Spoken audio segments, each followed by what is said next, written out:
ये कहानी है महादेव के एक ऐसे अनूठे भक्त की, जो स्वभाव से बहुत सीधा, थोड़ा भोला और अपनी धुन का पक्का था। उसका नाम था कान्हा। कान्हा भगवान शिव का इतना बड़ा भक्त था कि सोते जागते, उठते बैठते बस ओ नमः शिवाय जपता रहता था। एक बार कान्हा के मन में तीव्र इच्छा हुई कि वो साक्षात महादेव के दर्शन करेगा।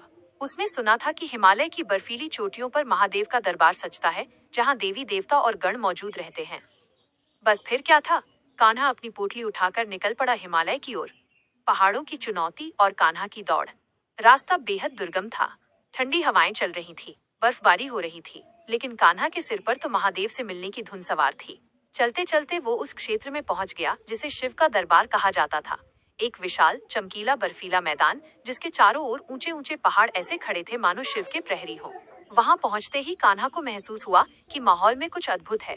तभी उसे दूर एक धुंधली सी आकृति दिखाई दी। एक दिव्य पुरुष, गले में सर्प, हाथ में त्रिशूल और जटाओं में गंगा। वो स्वयं महादेव थे। लेकिन अजीब बात ये थी कि महादेव शांत बैठने के बजाय बहुत तेजी से दौड़ रहे थे, मानो किसी से छिप रहे हो या किसी के डर से भाग रहे हो। कान्हा ये देखकर हैरान रह गया।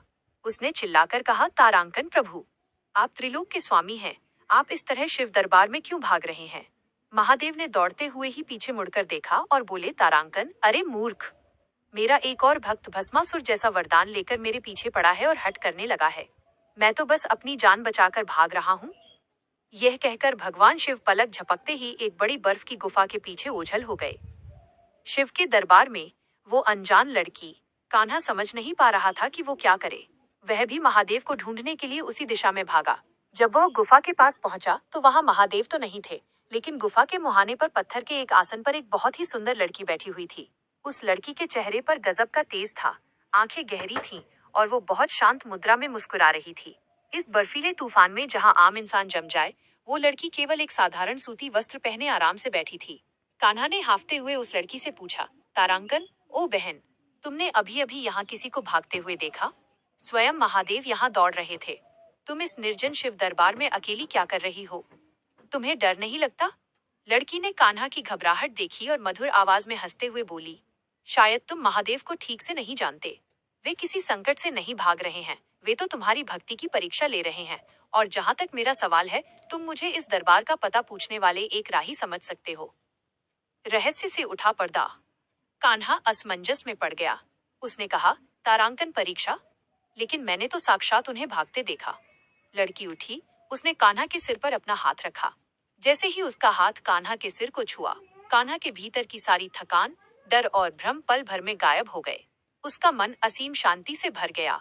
तभी उसे एहसास हुआ कि यह कोई साधारण लड़की नहीं है।